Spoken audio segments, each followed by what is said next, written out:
Nasa atin ng linya ngayon si Congressman Romeo Acop, ang chairman po ng House Committee on Transportation sa napaka-importanting isyong pambayan tungkol nga po dito sa PUV Modernization Program. Congressman, magandang umaga po muli.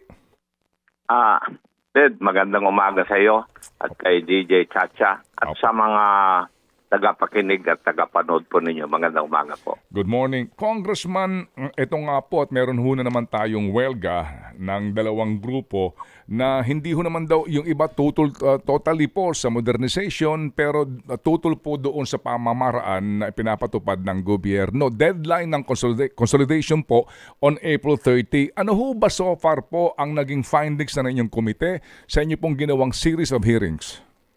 Well, yung nakita po ng Committee on Transportation sa mababang kapulungan ay meron pong yung modernization, wala naman pong nag-o-object. Tama yung sabi po ninyo, yung pamamaraan, may mga nakita po na sinasabi ng mga stakeholders ay hindi tama. Unang-una, maraming aspeto, 10 po yata yung aspeto ng PUV Modernization Program. Hindi naman nakasaad doon sa programa kung alin ang uunahin. So, doon po nagkakatalo kung bakit, ang question bakit inuna yung portion na consolidation. At para bang doon nakatuon na dapat tapusin muna ito bago yung ibang aspeto ng programa. Yun po yung nakita namin, Ted. Opo. Tama ho ba yun na doon sa 10 mga elemento nito, wala pong nakasaad kung ano ba ang dapat na unahin bago po ang ilang pang mga elemento? Para sa sarili ko lamang, Ted, point of view, kung titingnan po natin, bakit inuna yung pagko-consolidate ng mga jeepney at saka kanilang mga drivers kaysa doon sa i-establish mo muna kung saan mo i-assign yung mga jeepney o yung consolidated jeepney. So para sa akin, personally, Ted, mas maganda sana kung in-establish muna ng LTFRB yung route rationalization nila para alam mo kung saan mo ilalagay yung mga kinonsolidate mo na mga sasakyan. Yun po yung aking sariling pananaw, Ted. Opo. So sa ngayon po na hindi po naman yan ang nasunod na proseso na yun din po sinasabi nga ng ilang pong mga maalam sa road transportation management. Ano po ang posibleng mangyari dahil nga sa iginigit po ng gobyerno na may deadline na ng consolidation nang wala pa pong mga naihanda na ruta? Yes, ang mangyayari diyan, matutuloy po siguro yung pag-i-strike ng mga ibang grupo, yung dalawang grupo ng drivers at I think the President has already spoken, nagsalita po na yung ating Pangulo na there will no longer be any extension of the April 30 deadline. So, the consolidation aspect of the program will end on the end of April. Yun po yung nakikita ko, Ted. Opo, pero anong ibubunga nito kung wala pa pong eksakto at malinaw na ruta kung saan ka magtatalaga ng mga consolidated na na mga transport groups sa iba't ibang mga lugar? Yun ang susunod na problema ng LTFRB, Ted, because you have here a set of or a number of corporations and cooperatives established by the consolidation portion of the PUVMP. So, ngayon, saan mo i-assign ito na ruta? Yun po yung magiging problema dahil yung pag-establish po ng mga ruta ay depende rin po doon sa cooperation ng mga local government units. As a matter of fact, ang percentage nito, Ted, I think is below 50% yung pag-establish ng ruta. So, saan ngayon i-assign ng LTFRB itong mga ito? Ang worry ko, na-establish din doon sa hearing na there are already or meron ng mga kooperatiba na hindi na nakakapagbayad dun sa amortization ng mga sasakyan na kinuha po nila. And isa sa mga rason na binigay po nila ay yung merong na bago yung ruta, marami na sila, meron ng 2 kooperatiba na nandun sa ruta at yun nga, hindi na nakikita ng mga drivers o kooperatiba yung amount na dapat kitahin nila para makapagbayad po sa kanilang amortization. Yun po yung nakita namin, Ted. Yun nga po, no, yung financing din po nitong mga supposed to be uutangin nilang mga modern units. Doon po din sa hearing po ninyo, may mga lumabas po doon, nagsasauli ng unit, yung iba po hindi na kumikita.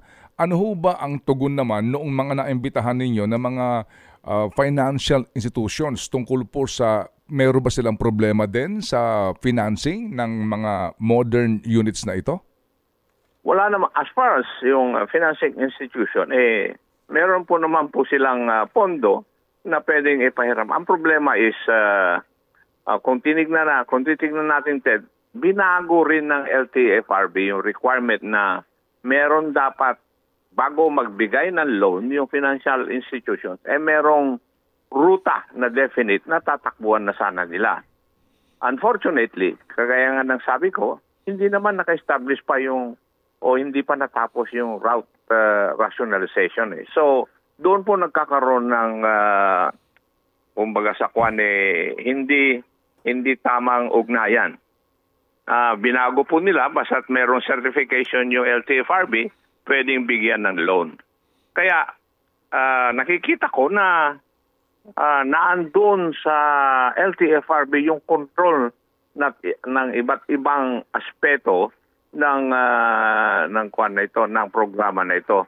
Kaya ang sinabi ko sa kanila, bigyan niyo po kami bago yung April 30 yung plano ninyo, sino ang in charge sa route rationalization, sino ang in charge sa consolidation, sino po ang in charge doon sa finances.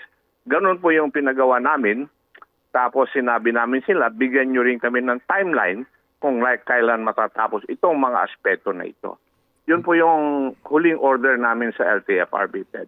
Opo. Naiklaro ho ba doon sa hearing ninyo, sir, na yung nga kasi ang parang chicken and egg situation na ang mga kooperatiba na nag-consolidate, bago humakautang, hinihingian muna noong pong nagpapautang ng kanyang ruta para masiguro din na yung ruta po ay kumikita. Pero the fact na wala pa hong ruta din na klaro from LTFRB, so ang iba ho naman hindi rin po pinauutang at nagiging dahilan nga nung nagpapautang na hindi kami magpapautang kasi hindi ka sigurado kung saan ka babiyahe. Ano ho ba talaga? Pinauutang din sila, Ted, so long as merong certification na ibinibigay yung LTFRB. Certification stating that? Na yun ang rota na naka-assign sa kooperatiba na nanghihirap. Opo. Pero yung ibinibigay ng LTFRB doon sa kooperatiba ay hindi pa hango sa totoong route rationalization plan na nangangahulugan na kinuwentada na ho ng LTFRB, DOTR, yung pong viability ng ruta. Tama po. Tama, Ted, yan. Tama ka dyan. Sir, meron pong pahayag ang DOTR, LTFRB, na after consolidation, binibigyan pa po ng 27 months yung pong consolidated na grupo to modernize.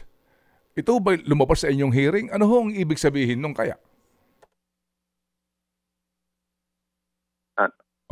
Hello, Congressman? Naputol. Opo. Meron pong pahayag ang LTFRB, DOTR na after consolidation, binibigyan pa po ng 27 months yung consolidated na grupo to modernize. And that's almost 3 years. Opo, go ahead, sir. 2 years. 2 years that. Kasi yun naman yung binigay ng LTFRB na deadline po nila para makompleto po yung programang ito. Yun po yung period na binigay nila sa sarili nila. Alam din po namin ito, kaya lang, kung titignan mo, Ted, 10 yung aspeto nito eh. At nandun pa lang tayo dun sa, kung tinitingnan namin yung mga porsyento ng paggawa ng iba't ibang aspeto nito, ay hindi po nag-uugma yung date na dapat matapos nila eh. Kasi yung route rationalization nga ang pinaka-problema nila eh. Dahil kailangan yung LGU ang gagawa po o makikikooperate na gawin yung route rationalization plan. LTFRB does not have the number of people who can go to the different municipalities and cities para tulungan yung LGU para mag-establish ng route plan nila sa kanilang lugar. So yun po yung kaya sinabi ko na ito dapat ang inunan nyo para alam ninyo kung saan nyo ilalagay yung mga i-consolidate nyo na mga sasakyan. Yun po yung sinabi ko sa kanila, Ted. Opo. Ano po kaya ang danger kung meron man o kaguluhan na mangyayari, kung ganun man po ang mangyayari, kapag nag-consolidate ka tapos may 27 months na ibinibigay to modernize, kung nag-consolidate yung pong mga grupo, bumuo ng korporasyon o kooperatiba, na nagkagulo-gulo sila. Kasi po, di ba, ang claim dito ng mga jeepney drivers, yung mga franchise namin, ibibigay doon sa kooperatiba. Yung mga units namin, di na sa amin ito nakapangalan, doon na sa korporasyon. Kapag hindi na ayos yun, nagkaaway-away, nagkagulo-gulo, ano mangyayari nito? Nakita na rin po namin yan, Ted.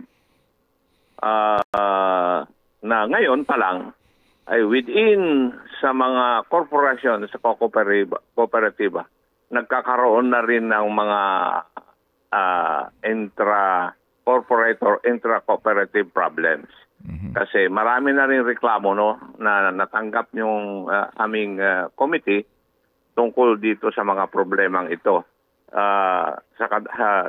Dahil dito, in-alert ko yung Office of Transport Cooperative at saka yung CDA, Cooperative Development Authority, na maghanda na sila sa pagdagsa ng mga reklamo ng mga naging membro ng mga bawat cooperative. Ted. Alam na rin naman nila ito, sinabi na rin namin sa hearing na ito, at narinig din nila yung mga reklamo ng mga membro ng kooperatiba na nagkakaroon ngayon ng problema sa kanilang kooperatiba.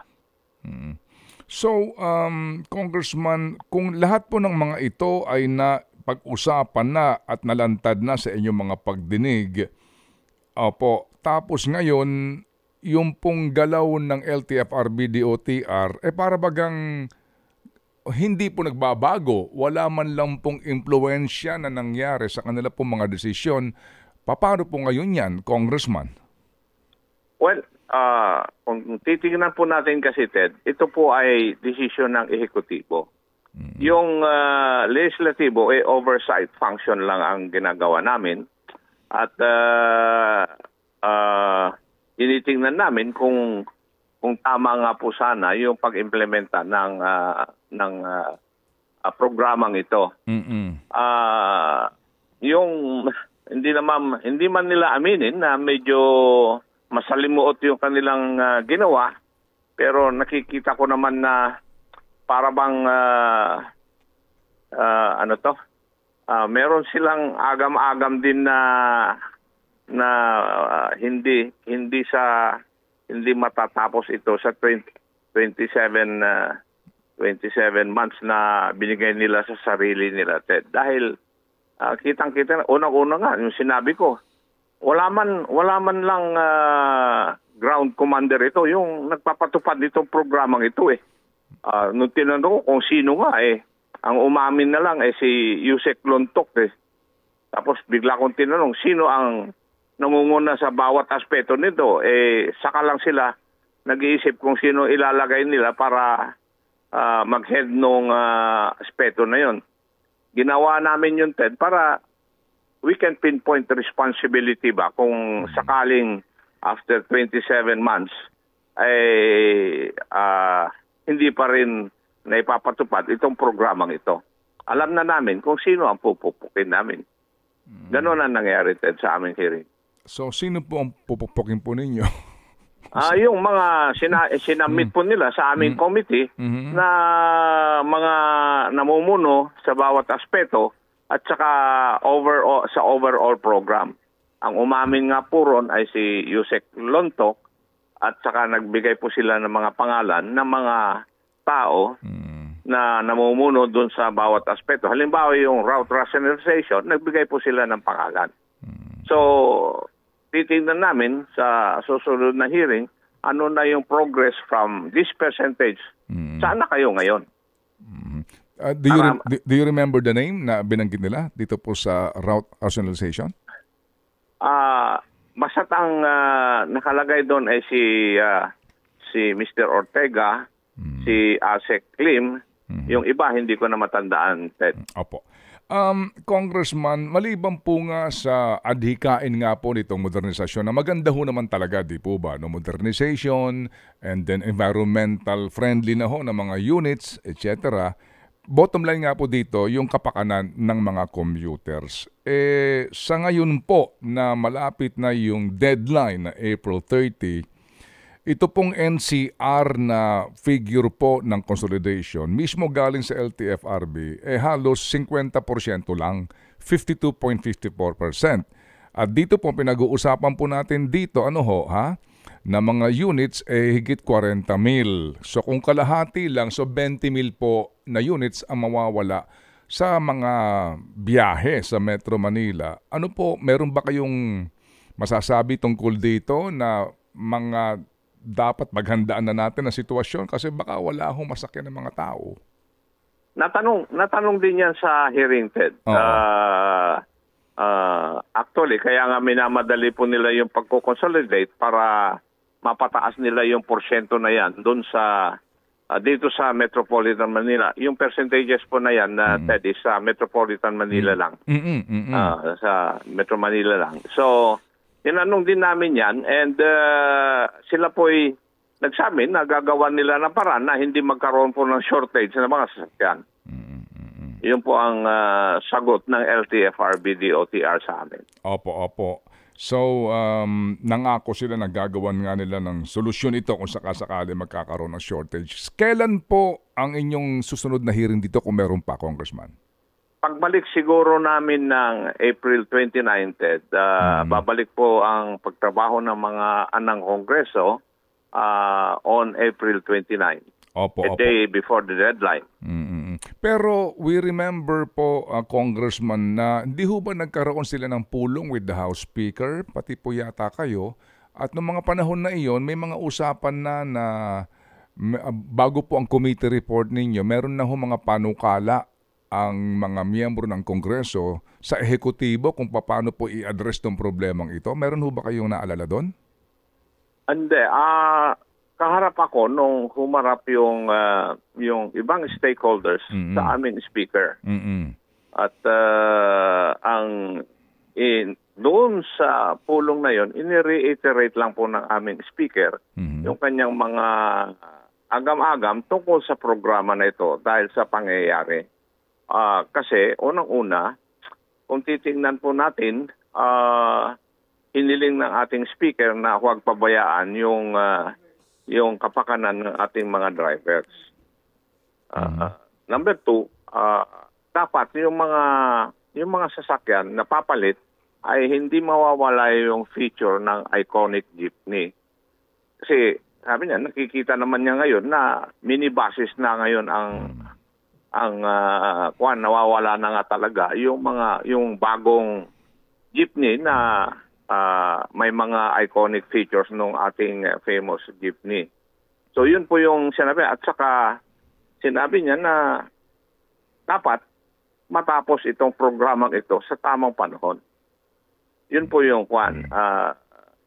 Pero ang sabi kasi yung Manibela representative o president at saka Piston representative, nandun din po kaharap din po doon. Pero sinabi nila na ang kanilang tutol ay doon po sa consolidation. And I think, yun po yung rason kung bakit sila nag-iisip na mag-strike sa April 15 at saka 16. Opo. What's your thinking, Congressman, doon sa pag-oobliga mo sa mga jeepney drivers and operators na bumuo ng kooperatiba o ng korporasyon sa gitna nga po ng naging practice na marami po ang mga may hanap buhay na solo operators po at willing naman silang mag-modernize on their own. Sa sarili ko lang ito, Ted. Number one, yung problema sa lahat po sa loob po ng kooperatiba ay dadami. Number two, I am not optimistic. Hindi po ako masyadong optimistic na matatapos po nila itong modernization in 27 months. Number three, dito, may mga drivers na mawawalan po ng hanap buhay. Yun po yung aking pananaw. At yung pong mga drivers na yun, libo-libo po ang bilang nun. Opo, sa buong bansa natin. Yes, sir. Yes, sir. Sige po. May pahabol na pong tanong si Chacha, Congressman na. Opo. Yes po. DJ, magandang umaga. Good morning po, Congressman. Congressman, last week nakausap po namin itong may-ari ng Francisco Motors na pag-usapan yung tungkol dun sa kanilang pamimigay sana ng libreng jeep sa mga drivers. Aware po ba kayo dito sa issue na ito at nakipag-ugnayan na po ba kayo sa kanilang grupo? Dahil it seems like natenga daw po ito doon sa opisina na dapat ay tutugon dito nga po sa Francisco Motors proposal na ito. Sa lahat po naman ng hearing na ginawa ng mababang kapulungan ay imbitado po palagi yung Francisco Motors. At nakikita ko naman po yung kanilang representative doon tuwing aming hearing. At may mga proposal nga siya. Pero yung libreng jeepney, ngayon ko lang narinig yan, DJ. So, ang kuwan nga doon sa hearing is may problema rin ang Francisco Motors sa paggawa ng mga local manufactured jeepney natin. Dahil ang problema nila na pinakita doon ay yung importation ng mga engines, which would be compliant doon sa mga batas po natin regarding environment. So yun po yung problema. Pangalawa, sa dami ng requirement ng bawat kooperatiba na na-establish, hindi po nila kayang ibigay kaagad-agad yung mga jeepney na kailangan ng bawat kooperatiba. Yun po yung nalaman po namin sa aming hearing at doon din nalaman namin na pinakamababa yung amount na kailangan para makakuha ng modernized jeepney sa Francisco Motors. Yun po yung lumabas po sa hearing namin, DJ. So may conclusion na po ba ang inyo pong komite kung ito po bang proposal ng Francisco Motors ay feasible or not? Wala pa kasi yung pala nga information na nakuha namin.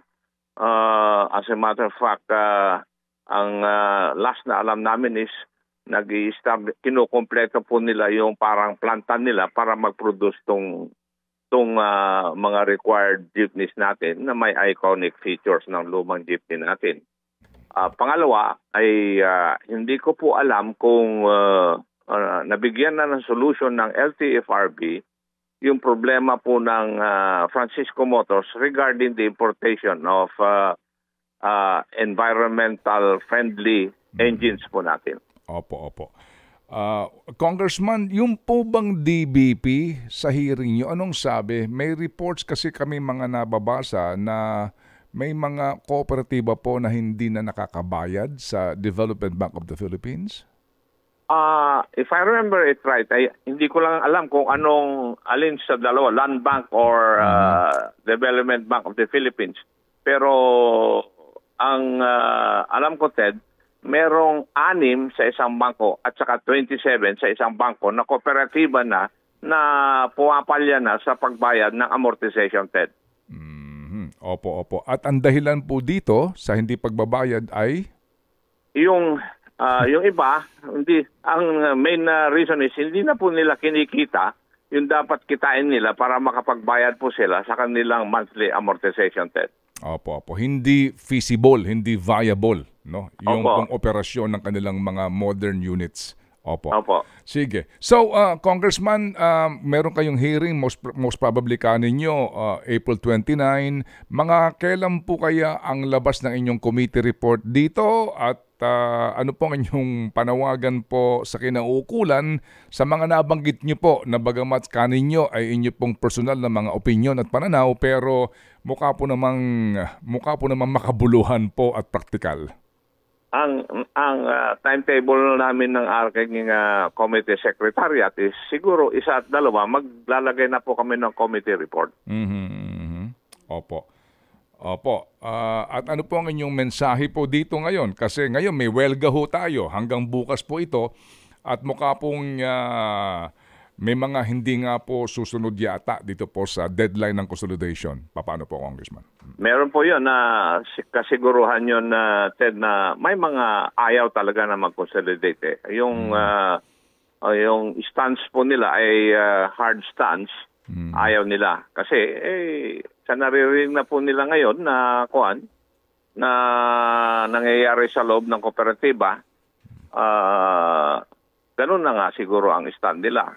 At kung titingnan natin yung aspeto ng programa nila na magbibigay ng alternative livelihood, wala rin po akong nakikita na ito po ay magagawa po ng 100%. Opo. Sige po, kami po'y muli makikikamusta po sa inyo, Congressman, sa napaka-importanteng isyong ito kasi nga po ang inyong komite ay nagbibigay po ng napakahabang panahon para ho sa pagdinig sa isyong ito, Congressman. Anytime, Ted. Opo, mabuhay. Thank you. Si Congressman Romeo Acop, ang chairperson po ng House Committee on Transportation. Ted Filon at DJ Chacha ngayon nasa Radyo 5 92.3 News FM Monday to Friday 6 to 10 a.m.